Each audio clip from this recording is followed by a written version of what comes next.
Olá, aluno, tudo bem? Nas aulas anteriores do nosso curso de Eletricidade Aplicada, nós estudamos as cargas elétricas, os processos de transferência de cargas, processos de eletrização, campo elétrico, a força elétrica, sempre numa visão em que essas cargas ou sistemas de cargas eles estavam estáticos, correto? A carga não se movimentava. A partir de agora, nós vamos fazer o estudo do que a gente chama de eletrodinâmica. Vamos começar utilizando alguns conceitos fundamentais aqui, definindo o que vem a ser corrente e resistência elétrica.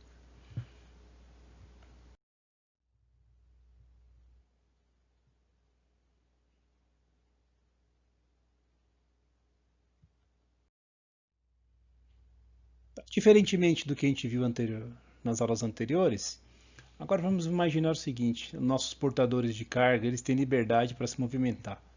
Então imagine que esse esquema aqui representa o que está acontecendo do ponto de vista microscópico dentro de um material condutor. Então todos os nossos exemplos aqui vão ser baseados em metais, materiais condutores, tá certo? Então vamos imaginar a seguinte situação. A gente sabe que a estrutura eletrônica de um metal ela é formada por um mar de elétrons, né? Tem diversos elétrons livres lá nessa estrutura, tá certo? E eles possuem um movimento aleatório. A trajetória é como se fosse esse zigue-zague aqui, tá? Então a gente sabe que o portador de carga no metal são os elétrons, por isso que a carga aqui está representada com sinal negativo, e eles estão se movimentando de maneira aleatória, tá? Agora, o que acontece se a gente estabelecer uma diferença de potencial pensando, por exemplo, que esse material que eu estou estudando, um condutor, é um fio condutor aqui, tá certo? Se eu estabelecer uma diferença de potencial elétrico entre as duas extremidades desse fio, o portador de carga, que anteriormente tinha esse movimento aqui aleatório, vai apresentar um movimento um pouco mais organizado, tá? Que é basicamente esse movimento está sendo apresentado aqui. No entanto, no início desses estudos, acreditava-se que o portador de carga nesses metais eram as cargas positivas, né? Hoje a gente sabe que os portadores de carga são os elétrons, mas por uma convenção adotou-se o sentido convencional de corrente, tá? Do positivo para o negativo, tá certo? E o sentido de circulação dos elétrons aqui do menor potencial para o maior potencial, tá bom? Então, quando a gente fala de corrente, a gente está pensando aqui, ó, nesse movimento ordenado dessas portadores de carga positiva, tá certo? A gente imagina dessa forma, tá bom? Então, a partir do momento que você estabelece uma diferença de potencial entre as duas extremidades do fio, o que acontece aqui existe a presença de um campo elétrico, e esse campo elétrico exerce influência sobre essas cargas, fazendo com que elas entrem em movimento, tá? Acelerando cada uma dessas cargas aí, tá? Vamos definir então o que vem a ser a corrente agora do ponto de vista matemático, para você poder calcular, tá? Então, de maneira bem simplificada, você pode entender que a corrente nada mais é do que um movimento ordenado, tá? Dos portadores de carga. Esse movimento ele é ordenado por quê? Porque existe agora uma diferença de potencial entre as extremidades do seu fio condutor, tá? E essa diferença de potencial é responsável pela geração de um campo elétrico que influencia o movimento dessas partículas, tá certo? Então a gente pode definir a corrente elétrica, tá, como uma quantidade de carga que atravessa uma determinada região do espaço em um determinado intervalo de tempo, tá certo? Se eu pegar um intervalo de tempo bem curto, fazendo com que esse ΔT aqui tenda a zero, nesse limite, a gente tem o que a gente chama de corrente instantânea, tá? Que seria um valor médio da corrente, tá certo? Mas é importante a gente entender o quê? Que nada mais é do que a quantidade de carga que atravessa, por exemplo, a área de seção transversal de um condutor, tá? Em um determinado instante de tempo. Uma vez conhecidas essas duas quantidades, você consegue calcular a corrente nesse condutor. A unidade de medida no sistema internacional para a corrente é o ampere, está representado aqui por um A maiúsculo. Tá? E o ampere nada mais é do que o quê? 1 coulomb por segundo, tá certo? Unidade de carga por unidade de tempo.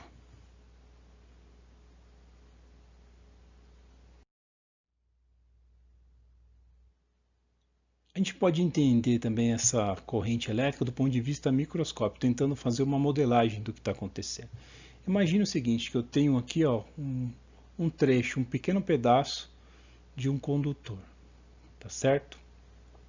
Eu vou ficar interessado agora em analisar a quantidade de carga que atravessa essa seção aqui do condutor em um determinado instante de tempo. Se eu definir algumas grandezas aqui, N como densidade de portadores de carga, ou seja, N representa a quantidade de portadores de carga que eu tenho aqui por unidade de volume. Então, nesse volume aqui, que é desse trecho do fio que a gente cortou do nosso condutor, esse N representa a densidade, a quantidade desses portadores de carga, tá? Dentro desse pequeno volume. Q representa a quantidade de carga que cada portador contém, tá certo? E ΔT é o intervalo de tempo que a gente vai observar a passagem desses portadores. Então, a quantidade de carga que atravessa esse trecho aqui do nosso condutor, a gente pode calcular como a densidade dos portadores de carga, ou seja, o número do portador de carga por unidade de volume, vezes o volume. Perceba que A é a área da seção transversal e ΔX é o comprimento do nosso condutor. Então, a área da seção vezes o comprimento, a gente tem o volume dessa pequena seção aqui do nosso condutor. E Q aqui representa o valor, né? A quantidade de carga de cada portador, tá certo?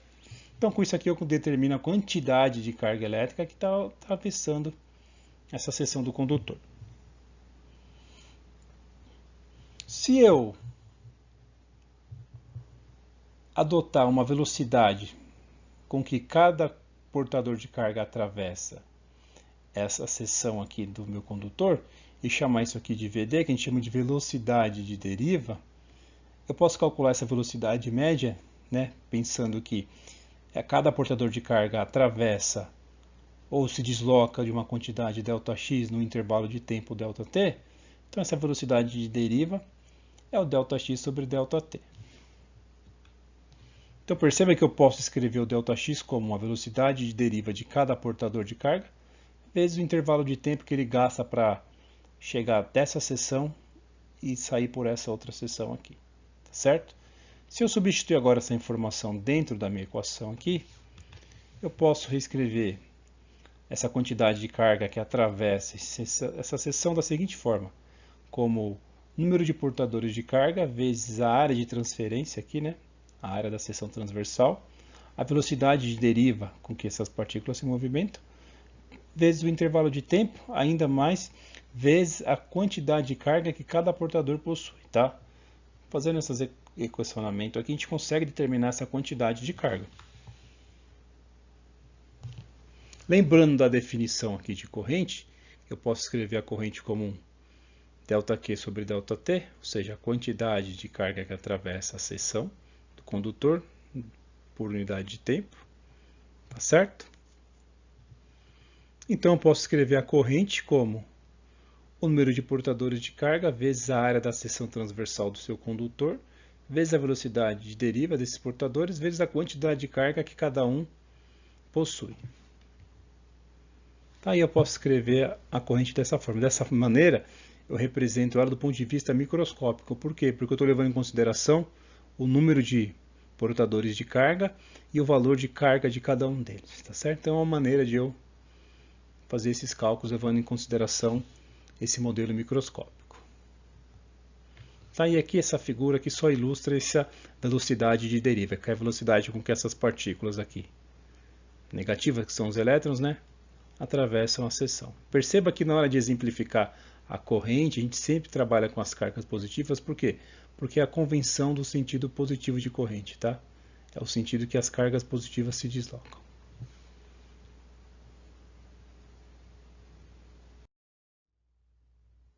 Vamos definir agora uma quantidade denominada aqui densidade de corrente. Como é que a gente define isso? A gente define a densidade de corrente como a quantidade de corrente que atravessa uma área da seção transversal de um condutor aqui, ou de um material. Pensando que essa área, né, ela é uma seção transversal reta aqui, não é oblíqua, eu posso representar essa densidade de corrente da seguinte forma. A gente utiliza a letra J para denominar a densidade de corrente, e ela é calculada como a corrente que atravessa a área da seção, né, dividido por essa área da seção. Então, J é igual a I sobre A. Então, ele tem unidade de quê? De ampere por metro quadrado. Se eu lembrar da descrição microscópica lá da corrente, eu posso representar essa densidade de corrente da seguinte forma. Tá? A densidade de corrente nada mais é do que o número de portadores de carga vezes a quantidade de carga que cada portador possui vezes a velocidade de deriva, tá? Que a gente já determinou no slide anterior.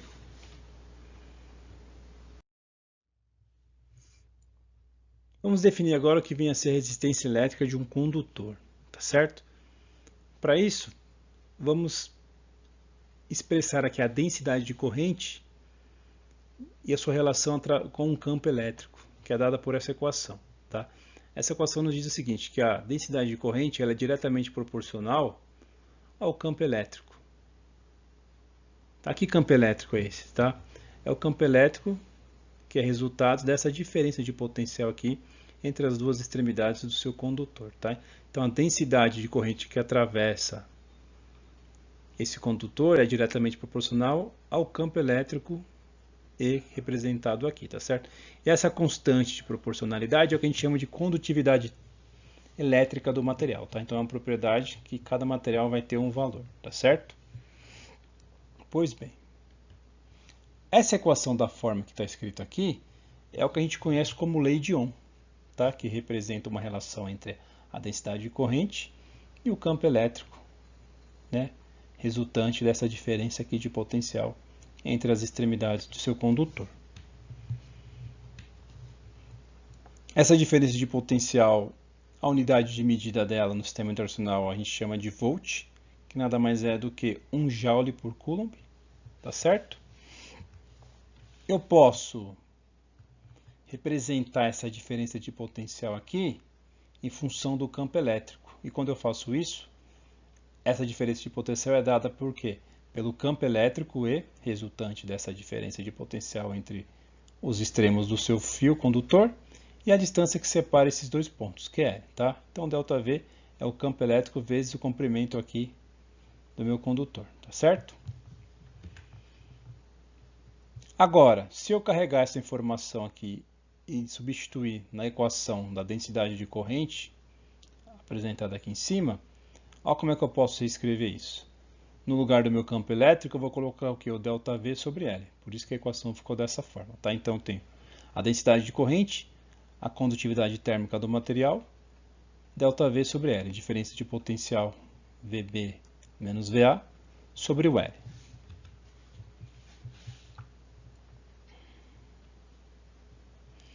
Eu posso reescrever essa equação de maneira que a diferença de potencial agora seja dada pela densidade de corrente vezes o comprimento do fio dividido pela condutividade térmica do material. Simplesmente eu isolei esse ΔV, é isso que eu estou querendo dizer.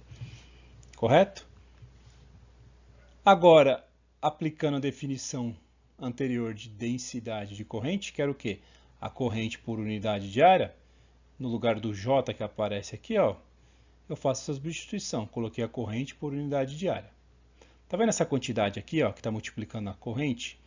L, que é o comprimento do fio, a condutividade térmica do material que constitui o fio e a área da seção transversal, essa quantidade aqui é o que a gente chama de resistência elétrica, tá?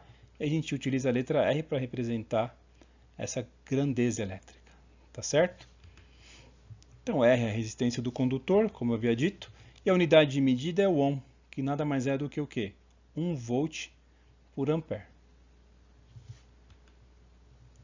Eu posso manipular essa equação e escrever a corrente como uma relação entre a diferença de potencial e a resistência do condutor. Então, a gente percebe que a corrente ela é diretamente proporcional à diferença de potencial e inversamente proporcional à resistência do condutor, ou seja, quanto maior essa resistência, menor é essa corrente.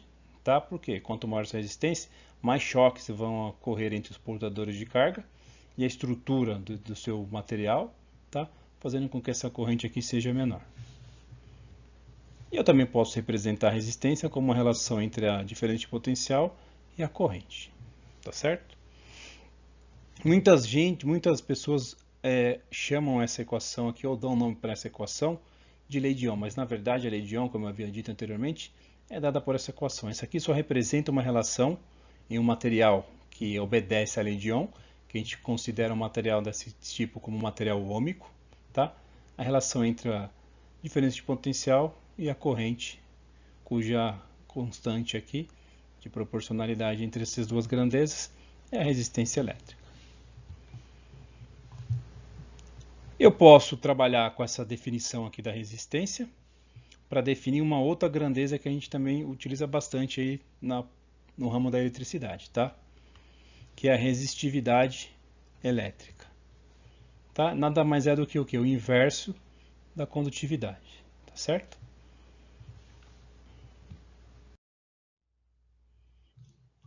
Vamos definir agora uma outra grandeza que também tem bastante aplicação, tá, na análise de circuitos, e que a gente chama de potência elétrica. Para definir a potência elétrica, vamos imaginar esse circuito simples. Tá vendo esse elemento aqui? Isso aqui é o que representa o que a gente chama de resistor, tá certo? Eu defini anteriormente a resistência. O resistor é o elemento que possui uma propriedade da resistência, tá? Vamos estudar melhor os resistores nas próximas aulas, na hora que a gente estiver fazendo análise de circuito. Esse circuito está colocado aqui só para ilustrar o que vem a ser essa potência elétrica, tá certo? Então vamos imaginar o seguinte, ó, o sentido da corrente é o sentido positivo. Então vamos imaginar nesse caso que uma carga positiva está se deslocando de A até B, depois de B até C, de C até D, ou seja, está passando dentro aqui do nosso resistor, depois de D até A, tá? E fica nesse movimento aqui no sentido horário, tá certo? Quando esse portador de carga positivo atravessa a nossa fonte aqui, de A até B, a energia potencial elétrica do nosso circuito ela é aumentada numa quantidade que é a mesma que a energia química aqui da nossa pilha, por exemplo, é diminuída, tá certo? Então, esse portador de carga ele aumenta a sua energia potencial. No entanto, quando ele se desloca aqui através do condutor e chega aqui no ponto C, quando ele atravessa esse resistor, devido à configuração desse material aqui, essa partícula, esse portador de carga, ele se choca diversas vezes com os átomos que constituem um resistor, tá certo? Dissipando parte dessa energia que ele retirou aqui da fonte, transmitindo essa energia para o material, tá? Aumentando aqui a agitação interna desse material e parte dessa energia é dissipada para o ambiente externo na forma de calor, tá certo? Então, cada vez que esse portador de carga passa aqui entre A e B, ele retira energia da sua pilha e chega aqui, transmite essa energia para o nosso resistor, que dissipa essa energia na forma de calor para o nosso ambiente. Ele vai fazendo isso até o que? Até que a sua pilha aqui, sua bateria fique descarregada, que é o que a gente fala, certo? Então, de maneira simplificada, isso é o que acontece num circuito. Eu posso estudar essa diminuição da energia potencial, U representa essa energia potencial elétrica, da seguinte forma: a variação da energia potencial no tempo, que é essa derivada, eu posso calcular como a derivada da carga vezes a diferença de potencial, porque eu posso representar U como a carga vezes a diferença de potencial.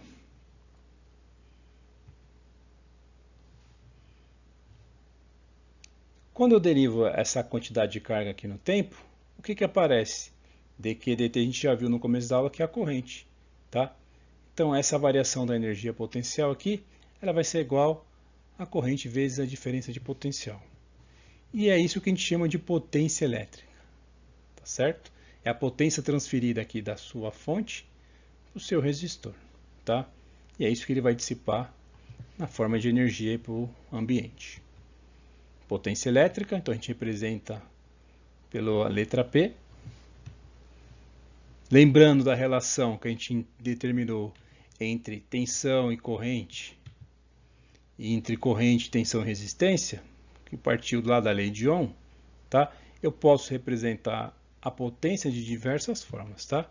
Eu posso calcular a potência como um produto da corrente pela diferença de potencial.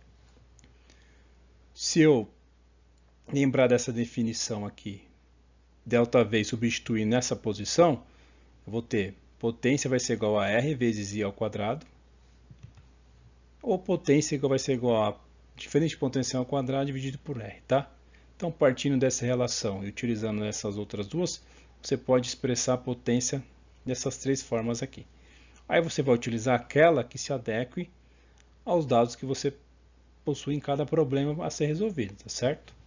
Então, isso vai depender da sua aplicação. Eu defini os principais conceitos que a gente precisa agora. Mais detalhes sobre cada um desses elementos a gente vai ver na aula de circuitos, tá certo? Que eu vou definir cada um dos componentes e aí como a gente vai fazer essas análises, tá certo? Vamos fazer algumas aplicações simples agora dos conceitos fundamentais que a gente viu nessa aula de hoje. Vamos resolver esse primeiro exercício, tá? Ele fala o seguinte para a gente. A intensidade média de corrente elétrica em um condutor metálico é de 3 amperes. Que quantidade de carga esta corrente transporta em 10 segundos?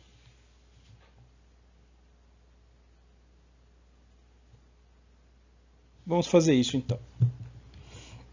A gente sabe da definição de corrente, que é o que? A quantidade de carga que atravessa, pensando num fio condutor, a área de uma seção transversal desse fio na unidade de tempo. A corrente dada no enunciado é de 3 amperes, então eu coloco aqui. Eu quero descobrir a quantidade de carga, tá? O ΔT eu tenho que é o intervalo de tempo que eu estou interessado, 10 segundos. Lembrando que ampere, a unidade medida em ampere, nada mais é do que o que? Coulomb por segundo, aqui eu tenho 10 segundos. A quantidade de carga que essa corrente transporta, eu consigo calcular da seguinte forma, como a corrente vezes o que? O intervalo de tempo que eu estou interessado. Então ficou 3 Coulomb por segundo vezes 10 segundos. Corta segundo com segundo. Então eu vou ter aqui uma quantidade de carga transportada por essa corrente de 30 coulombs em 10 segundos. A cada 10 segundos, então, essa corrente transporta uma quantidade de carga de 30 coulombs.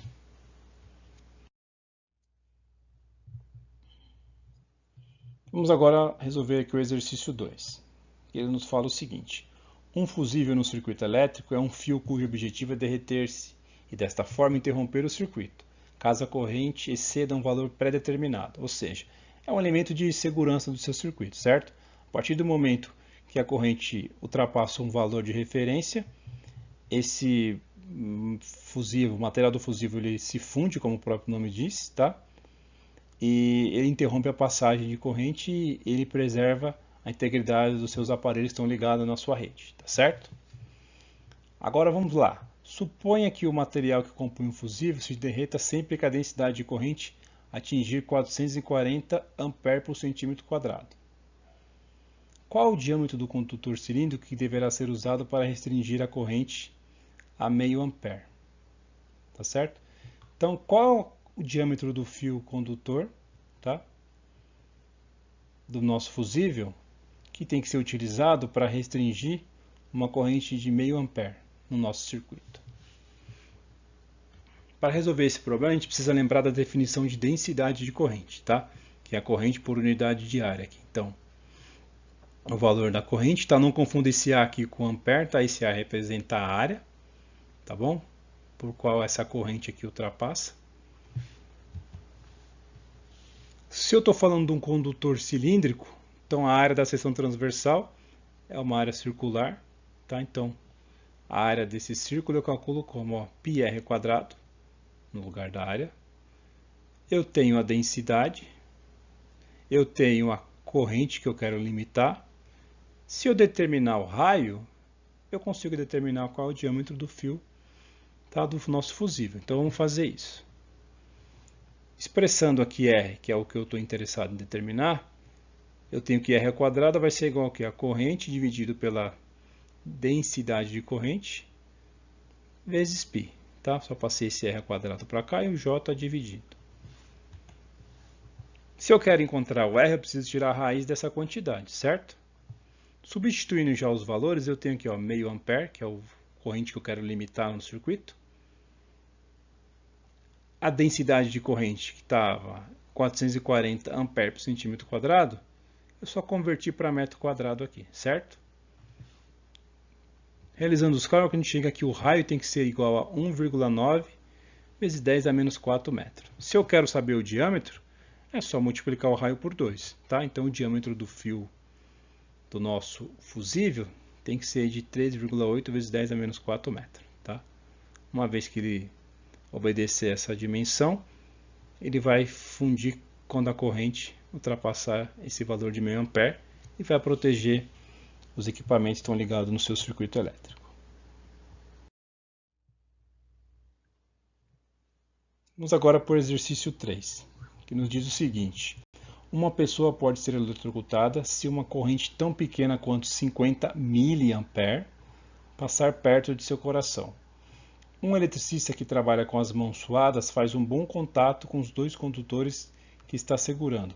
Se sua resistência for igual a 2000, de quanto será a corrente fatal? Ou melhor dizendo, de quanto será a voltagem fatal? Tá certo? Então, supondo que a resistência do eletricista é de 2000 ohms, de quanto será a voltagem fatal? A gente sabe que a relação entre diferença de potencial, resistência e corrente é dada por essa equação, certo? Eu estou interessado em descobrir a diferença de potencial. E o exercício nos forneceu o quê? O valor da resistência e da corrente. Tá? Então, a aplicação direta dessa forma. Tá? Então, a diferença de potencial vai ser o quê? 2000 ohms, que é a resistência, vezes a corrente, 50 mili. Então, eu coloquei esse 10 menos 3 para ficar em ampere aqui já, tá certo? Lembrando que 1 ohm representa 1 volt por ampere. Se eu multiplicar agora essas duas quantidades, eu vou cancelar esse A com esse A, que são os amperes aqui, né? O resultado disso aqui vai ser igual a 100 volts. Então, a corrente fatal, que vai matar o eletricista lá, melhor dizendo, a tensão fatal que vai matar o eletricista, é igual a 100 volts, tá certo? A tensão fatal. No quarto exercício, nós temos que uma diferença de potencial de 120 volts é aplicada a um aquecedor, cuja resistência é de 14 ohms, quando ela está quente, né? Quando está aquecida. A que taxa a energia elétrica é transformada em calor? Ele quer saber qual é a potência dissipada pelo resistor aqui, tá certo? A gente tem essas três relações que a gente pode utilizar para calcular uma potência. Então, qual que a gente vai utilizar nesse exercício? É só a gente verificar o que foi fornecido. Ó. Foi fornecida a diferença de potencial. Então, eu poderia utilizar essa ou essa daqui, certo? Foi fornecida a corrente? Não, não foi fornecida a corrente. Foi fornecido o que? A resistência. Então, eu só posso usar o que? Essa relação aqui, tá certo? Aí a aplicação direta da fórmula também. A potência, diferença de potencial ao quadrado dividido pela resistência. Substituindo os valores no enunciado, a gente chega que a potência aqui é de 1028 watts, tá? Se você não entendeu de onde apareceu essa unidade de medida, presta atenção aqui, ó. Pega a visão. Ó, a potência vai ser igual ao quê? A tensão vezes a corrente, ou seja, volts vezes ampere. Aí, de onde eu tirei isso? É só olhar para aqui, ó. Se isso aqui é potência, isso aqui é potência, isso aqui é potência, por que eu vou me preocupar com essa aqui que está mais difícil, que tem um quadrado, que tem um R aqui? Eu pego essa aqui que está mais fácil, ó. Unidade de corrente, ampere, e unidade diferente de potencial, volt, está aqui. Lembrando que o volt é 1 joule por coulomb e que o ampere é 1 coulomb por segundo, ó, corta coulomb com coulomb, sobra o que aqui? Joules por segundo.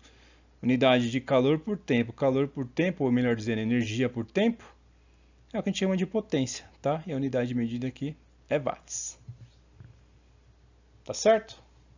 E com isso a gente fecha essa aula de introdução em eletrodinâmica, tá certo?